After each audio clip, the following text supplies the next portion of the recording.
Hello, YouTube family. I'm Patty Jackson. I'm your Auntie of Pop Culture. It's not cute not knowing, and now we're gonna know. We're gonna start off with a hug, and I think you guys got to give me two hugs. Come on.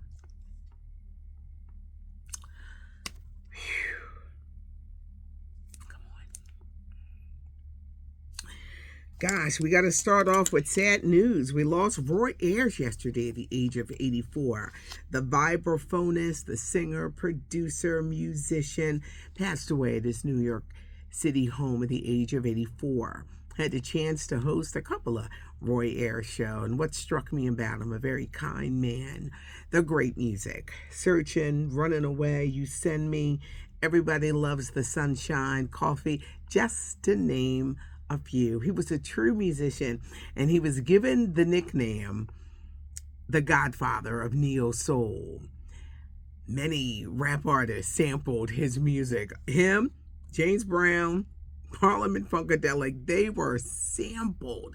Their music was sampled, and a lot of records you may say, I don't know that song, and then you hear it and say, Biggie sampled that. There were like so many. But he was a sampled artist, but he was a true musician, which is hard to find in today's music scene. But Roy Ayers, who died at his home in New York at the age of 84. We love singer Jeffrey Osborne around here, and got the word last night that his wife, Sherry Osborne, had died. She was 69, and apparently she died in their home on Tuesday. If you knew anything about Jeffrey, his wife went everywhere with him. Had the chance to see them in the last quarter of last year twice. He did this big show in Camden, went by to see him and Sherry, and did a show in late November in Atlantic City, and I was hosting. I loved hosting the shows because it was always good seeing the Osborne family together.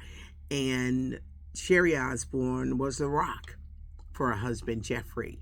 They had been married something like 42 years. It was just so shocking because I don't know if she was sick, if it was sudden, if it just happened. That's one of those things where you say tomorrow is just not promised. Jeffrey Osborne, 76, his wife, 69. He had 4 children, 3 daughters, and a son. Jeffrey Osborne, one of those performers who gave his all. When you go to a Jeffrey Osborne concert, you're just going to sing, sing, sing. And for us here in Philly, he was just like family. He was. It was just like seeing a long lost cousin. Jeffrey's in town. Can we please keep Jeffrey Osborne and his children and their family in prayer? His wife, Sherry, she was only 69, and she was the backbone and the force. You see Jeffrey, you saw her. I know this is such a painful time for them. And Jeffrey Osborne, just know that we love you. We will lift you in prayer and pray for you daily. You've just given us so many years of great music. And you're like family to us, and we love you. We love you. Keep Jeffrey Osborne and his family in prayer. Did Lizzo betray her biggest fans? Lizzo has lost a lot of weight, and she looks amazing, and I don't think she's finished. Between Ozempic and exercising and eating better, she has lost over 130 pounds. Yes, at her highest weight, Lizzo was talking about body positivity, and you gotta love you. I don't think that Lizzo betrayed her fans. At some point in life, you have to take charge of your health. Oh, it's nice to, if you want to be healthy and you like to eat, but everything has to be done in moderation. Lizzo young, what if you want to have kids? I'm not saying that big women can't have kids, because they can, but at some point in your life, particularly when you get older, you want to do things more healthy so you can live and not live in a bunch of pain and discomfort and a bunch of diseases. I don't think she did it all.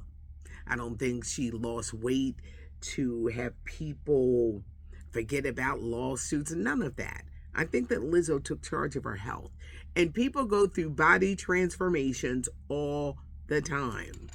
It was time for Lizzo to step up to the plate to live a healthier life so she could live longer. I'm telling you, there comes a point. I remember years ago, it was right after I had my son. I was doing all kind of bad things. One drinking water, caffeine, da da da da. One of our quarterbacks was Donovan McNabb, and I took a picture with him. I looked like a damn whale. I did. It was after my son, and that weight did not go off, and then I just put more pounds on it. And I looked at that picture, and I said, something's got to change. And it did. I had to learn how to eat better, incorporate fasting, because I love to eat and I'm a foodie. But at a point in your life, you're like, we got to do something a little bit different. And I think that's what Lizzo is doing. Speaking of body transformation, child, when you see Tamar Braxton, and I'm going to see her next month because she's going to be here with October London. She done got the new boobs, and they're not too big. They're nice, perky, C cup. She's gotten some liposuction. She's looking curvy and sexy, and it's the rebirth of Tamar Braxton. Wait until you see her. But a lot of people decide at a point, I'm going to do a little, body transformation. And it happens all the time. Angie Stone, I be telling you guys to watch out for these damn scammers. A GoFundMe in her name had to be shut down because the money wasn't going to the family. Look, I'm sure someone is helping them pay for them funeral arrangements for Angie Stone because she was struggling financially. But her family would never go public with a GoFundMe. And you know why? GoFundMes are embarrassing. It's embarrassing, especially when you're a public figure, to say we're raising money, for the funeral. The one they shut down was a fraud. I'm sure there are people stepping up to the plate to help Angie Stone's children, her grandchildren, as they make it through a very, very difficult time. But these scams, people just wake up every day to take your money. Be careful.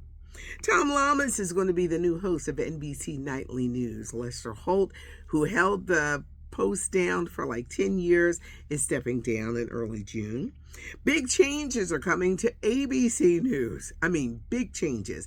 Just this week, hundreds of people were laid off as they do the consolidation, which basically is you're going to be doing more with less. Less people, less this, less that. You have the people who get laid off, and then the people who stay. Well, they got to do all the damn work. People are working harder in many industries, harder now more than they did in the past. 2020 and Nightline are going to combine staffs. They'll no longer have two different staffs. Good Morning America and Good Morning America 3 are going to have the same staffing. There'll be no separate departments. I told you guys about a couple of weeks ago. Don't be surprised, and you're going to say, Auntie said that. Michael Strahan steps down by June. He'll still do NFL on Sunday, but with Good Morning America, I think he's going to step down. The TV business is changing. Most people watch the clips. This goes for news, award shows. They're not giving out those big salaries. They realize that they could save a whole lot of money if they don't have to pay a whole lot of people. People love to watch the clips, what they can find online, on social media, on platforms like YouTube, which is 20 today. Happy birthday, YouTube. But people's viewing habits are very different, and they're realizing, we don't need to spend all this money. We can cut, and they are cutting, doing more with less. So you'll notice the changes before the summer. Was it companionship suicide? Gene Hackman, 95, and his wife, 65. Wasn't the carbon monoxide? Something mysterious happened, and there were a lot of mistakes in the beginning. They were in there about 2 weeks. The dog died because it was locked in a kennel. They had 3 dogs. The others could go outside, find some food. They can hunt. But the dog locked up in the kennel, he would die from starvation. What happened? Did the wife die first? She was 65. Did Gene Hackman die first? Did she find him and she died of a broken heart? They're coming up with all kind of theories, but they're thinking it could be companionship suicide. Now, there were reports. Gene Hackman looked very different at the time of his death. And they say he really did not like getting older because it really affected his health. He was forced to retire because he had heart problems. And they said, you can't work. And his whole life changed. All he knew was work. But to die, I mean, he looked really old. They was like, that's Gene Hackman.